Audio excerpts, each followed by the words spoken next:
বন্ধুরা, ভিডিওতে যদি সুন্দর একটি ক্যাপশন না থাকে তাহলে কখনোই ভিডিও ভাইরাল হবে না। আজ নিয়ে আসলাম তোমাদের জন্য মুরগির মাংস।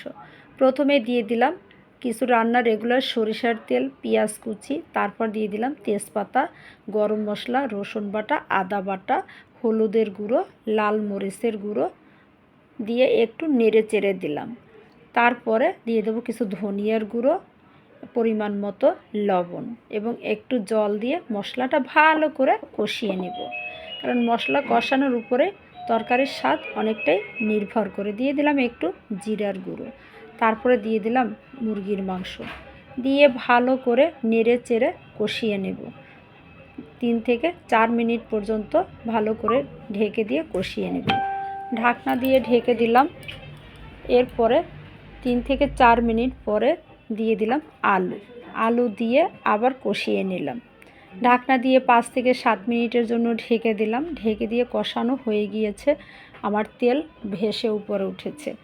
তারপর দিয়ে দেব পরিমাণ মতো জল।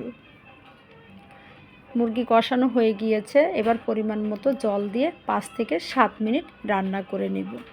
ঢাকনা দিয়ে ঢেকে দেব। রান্না হয়ে গিয়েছে, এবার দিয়ে দিলাম একটু গরম মশলার গুঁড়ো। যদি ভিডিওটি ভালো লাগে অবশ্যই লাইক, শেয়ার, কমেন্টস করতে ভুলবে না। এবং এরকম নিত্য নতুন ভিডিও পেতে অবশ্যই ভিডিওটি ফলো দিয়ে পাশে থাকবেন এবং ছোট ছোট সুন্দর করে গঠনমূলক কমেন্টস করে উৎসাহিত করবেন। কারণ আপনার একটি কমেন্টসের উপরে অনেক কিছুই নির্ভর করছে। দেখা যাবে আপনি যেখানে সুন্দর একটি কমেন্টস করেছেন তার নিচে কয়েকটি যদি আপনি লাভ রেট দিয়ে যান, আপনার ভিডিওতে দ্রুত গতিতে ফলোয়ার্স বেড়ে যাবে। তাই সুন্দর করে একটি গঠনমূলক কমেন্টস করুন এবং ফলোয়ার্স বাড়িয়ে নিন। ধন্যবাদ।